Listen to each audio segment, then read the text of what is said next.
to make that transition from a man who came to visit every now and then with jokes and maybe snacks, to now all of a sudden I'm a man with expectations. And you know, trying to slide up in there. Yeah, jokes. You know, hey, yeah.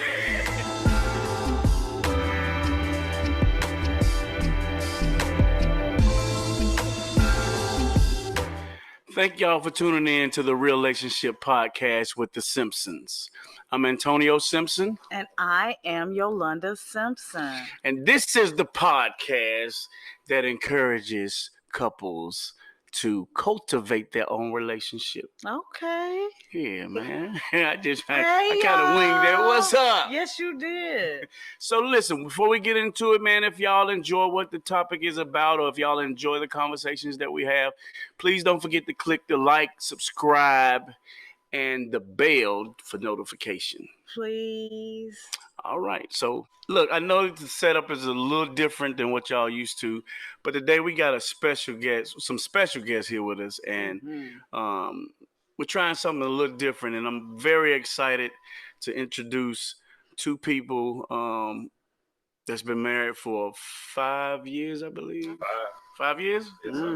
Okay, so we want to welcome the Greenwoods to the Relationship Podcast. Yes. Thank you. It's a pleasure. So look, today, man, we're going to have a pretty good topic that I want to get y'all to enlighten us on. But before we go into that, I would like you guys to take time to introduce yourselves to the people out there in relationship land. Okay. I am LaShonda Greenwood. I am a psychologist for Purposeful Life Counseling and Psychological Services. That's a private practice. All right.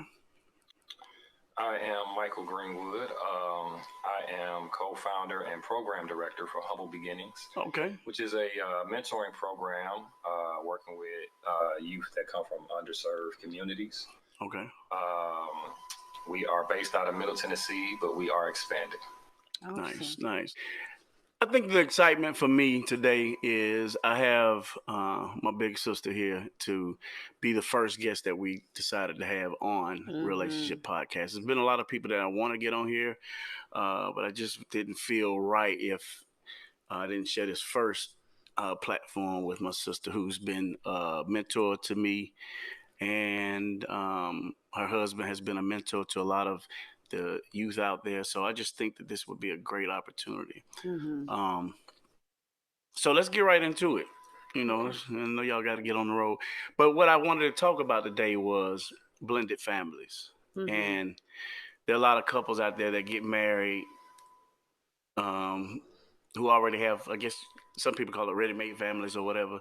But they bring the two families together, and then they have to kind of figure everything out as they go. Yeah. So I had some questions that I would like to ask you guys. And the first one is, do you discuss the blending of the families while you were dating, or was it something that y'all discussed after you got married? Well, I think we should have discussed it while we were dating, but we did not. And so you come up a little bit. Oh, and so it kind of felt like, I guess for our kids, what we learned later was that it kind of felt forced upon them because we did not have the conversation. Okay. First, we just kind of moved everybody in, and it was like people having to share space. And absolutely. Pretty much what she said is accurate. We should have had the conversation. Yeah. But we didn't. In that regard, maybe we just thought about ourselves a little bit more than what the kids would think. So we should have definitely had that. Okay. That kind of is a segue into one of my other questions, which was, and I guess you pretty much answered it, like, which one do y'all feel that had to make the biggest adjustment? The parents, the newly introduced parents? The newlyweds. Or the newly introduced siblings or children? Yeah. You know, so it kind of... I'd say the children. They had to make the biggest adjustment. They definitely had to make the biggest adjustment because at the end of the day, you know, when you're a couple, you're adults, it's your house. You know what I mean? So what came with that, along with having roommates that they, you know, just getting to know, was new rules, new expectations. You know what I mean? And so that had to be a big adjustment. You know, one parent has a certain set of priorities as far as like what to do in the house. Yeah. Another parent has another set of priorities as far as what to do in the house. And both parents want what they want. And so the kids just kind of stuck where they just got to fall in line. Wow. Yeah. So one of our big things initially was like, it was just me and, you know, my 3 kids at first. Now, by the time we got together, Malik was already sort of kind of out of the house. He was in college. But our relationship, my kids and I, our relationship was that, you know, I didn't mind them asking me questions. Or I would tell them, like, if I was going out somewhere, I would be like, okay, this is where I'm going. This is how you can reach me. Or they would say, well, Mom, where are you going? And, like, that wasn't the way that he, you know, did things. So that was kind of like a difference. Yeah, absolutely. And that was probably one of the first lighthearted differences that we noticed early. Just what type of communication we had with our children and how they expected us to communicate with them. Okay. So the next question is, what do you find most challenging about having a blended family? Take that one first, because I got some stuff to say. Now we getting juicy. Yeah. So for me, it was my role in the blended family. I come from a background of prideful men, so I came in there like I'm a man's man. Like Like if I'm the man of the house. This is what we're gonna do. You know what I mean? But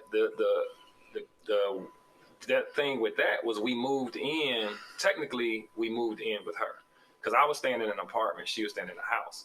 So it don't make sense for her to be like, "Hey, come stay in this apartment." Like that don't make no sense. Yeah. So I moved in with her, and so with her children, they're looking at me like I was here first. So how you gonna say what I am or not supposed to do?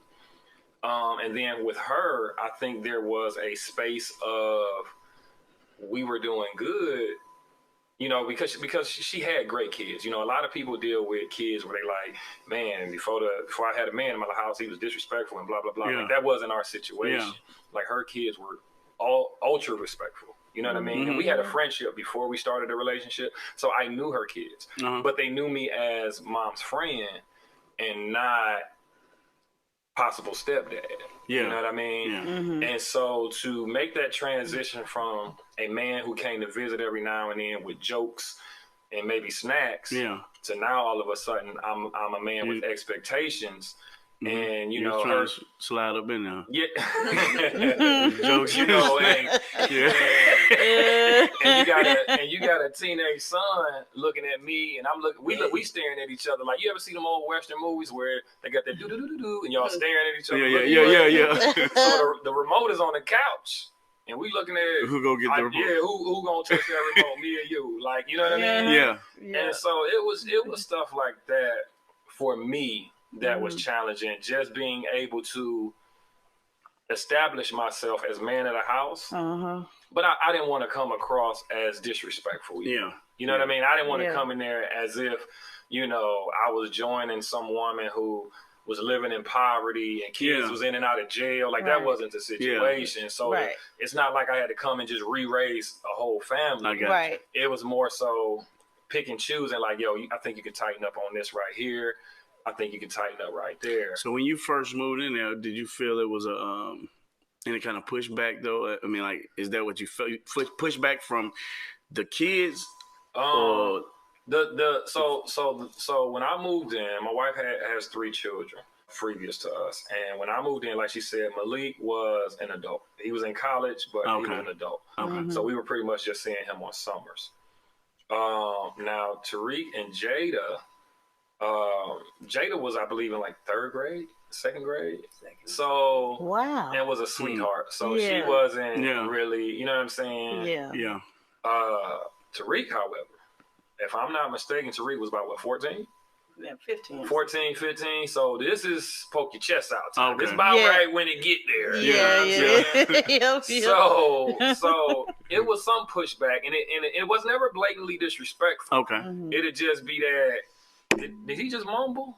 You know what I'm saying? Where I'm kind of what you you know what I'm saying? And so it would be that. So it wasn't like any blatant pushback. You know what I mean? It would just be, it was more so breaking down barriers so that he and I can get a chemistry. Because he was used to relying on his mom for everything. I need $20, I go to mom. I need permission to stay out late, I go to mom. I want to spend the night, I go to mom. So it was just kind of the changing of the guard, and my wife did great with it. Where it was like, and we had to have conversations though. It wasn't an easy transition. Where she had to be like, go ask Myke when you want to stay out late. Go ask Myke when you want company. You know what I'm saying? And so that was a big challenge for me. Okay. What about you? I think the biggest one for me was trying. It was the ex, and it was trying to get the girls. They're great. So he has 2 girls from a previous relationship. Their mother lives right around the corner. And I think, and we have a good relationship, the girls and I. We have a good relationship, but I think there are periods where they feel like they don't want to betray their mom, or, so every time would be like, oh, my mom this, my mom that, my mom, and I would be like, well, you know, where is that coming from? Like that. You know, it's funny because we come from a blended family, and I kind of sympathize with the kids who it's weird, but I sympathize with kids who actually have a good relationship with the step parent as well as have a good relationship with their biological parents, because now you don't know how to. Even me being 48, sometimes I feel funny, or I used to feel funny when I would go around my grandmother, which is my biological mother, and I would feel funny when I'm talking about my dad, which is essentially my stepdad, because I have a good relationship. I've built a better relationship with my biological father now, but it just was funny going to her saying. I remember saying my mom, she'd say, who you come with? And I remember always saying, my mom, or my mom then brought me, saying like I didn't want to address him as pop, my dad, in front of my grandma. So you see what I'm saying? So I sympathize with the girls because I know what it's like to, not want to give you the credit for certain things. Yeah. Do that make sense what I'm saying? Yeah, it makes sense. And I remember feeling the same way. But but to me in this situation, it didn't feel the same. Okay. You think because it was you were now the parent? There was tension also between my ex and her. We don't have to go into details, but there was tension. There were words and text messages exchanged that should not have been exchanged. You know what I mean? And so with that lingering in the air, and sit up. I'm sorry. And so with that lingering in the air, and I don't want to get into accusations, but there's possibilities of at least overheard conversations lingering into the kids. It's kind of hard to decipher. Like, okay, is this you being a little out of touch and feel, or whatever, or is this coming directly from a source that got you feeling how you feel? Yeah. So sometimes that can make it hard to decipher as well. And it's funny you brought. I'm sorry, were you finished? Yeah, you go. Oh, but and so she mentioned that my ex lived around the corner. Well, her children's dad lived in a whole nother state. Okay. And so it took a long time for us to get on an understanding of why it was difficult for both of us and why we had to make certain adjustments, because, you know, it's probably, again, kind of referring back to what I said earlier, it's probably different for those who have to deal with, like, if a man is joining a woman and the children's dad is a deadbeat dad. Oh, they like, we ain't seen him in 8 years. You know what I'm saying? Like, that wasn't the situation. Right. Like, they going to see their dad frequently. They on the phone with him all the time. Sometimes speakerphone. Yeah. You know what I mean? And thankfully, God bless, I never had, you know, any altercations with either one of them. It was always respectful. I've had to have one or two conversations, but never any disrespect was sent either way, thankfully. Okay. But for the mothers involved, it wasn't so smooth. And so it unfortunately, that tension put unnecessary pressures on everybody to be like, now, how are we supposed to iron this out when the challenge is coming from an outside source? Because, you know, they tell you, hey, keep people out your family situation. Absolutely. But these kids' family. Right. You know, that's their family. Yeah. So we can't be like, F your family. You know what I'm saying? And so that did bring a whole nother set of conversations that need to be had. I want to make sure I get this question correctly. And make sure that it makes sense. But what would you say the role of each parent is in the household once y'all become blended? Do you mean ideally or our reality? Well, let's go with both, because I mean, the reality is the reality, but yeah, what would you say should be, or you feel the role should be? Ideally. Okay. So ideally, I feel like because the kids to me are of primary importance. So if all the parents could co-parent, that would be ideal, because then a child doesn't feel like they're caught in the middle of, you know, am I betraying my mom, or am I betraying my dad, or do I have to choose, or, you know, so I think that would be the ideal. You know, like I see pictures where all four parents are at the baseball game or at the soccer match, you know, whatever. So that to me would be ideal. Now I have to say, over the years, me and their mom have a better relationship now. So like, so we can talk about them now if we need to. But I think so much happened in the beginning. You know, now Asila's grown. So she'll be graduating college.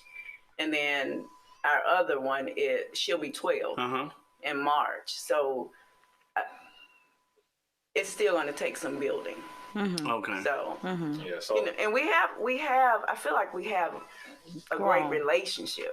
But there are still moments of tension where things that I would say to correct Jada or do to correct Jada, I still don't feel comfortable doing that with them. Okay. Yeah. So going back to your question, the roles. I am a old-fashioned thinking kind of person. Like, men should be the head of household, assuming you got a responsible, respectable, pretty level-headed man. Okay. Men should be the head of the house. Thank you for saying that. And the woman should be a heavy influencing partner within the house. Okay. And so that's what I think. Now, that being said, again, it wasn't always a smooth transition. Because... My grandbaby. Because, you know, like I said, you know, my wife, I don't know if it was announced earlier, but my wife is a doctor. She was a doctor when we started dating. So this ain't a situation where, like, I held it down while you went to school, you owe me. Like, no, she was a doctor when we started dating. Yeah. So I'm not, you know, coming in saving the day. You know what I mean? I feel like I bring a lot to the household, but I'm not saving the day of some, you know what I mean? Of a troubled situation. And so it took time and her gaining trust in me to relinquish more responsibilities. And that's whether it be finances, whether it be, disciplining the children. And like even one that we struggle with today, excuse me, that may seem small. I don't like my girls to have to carry the bags in the house. This is a small. I can't stand that. So God.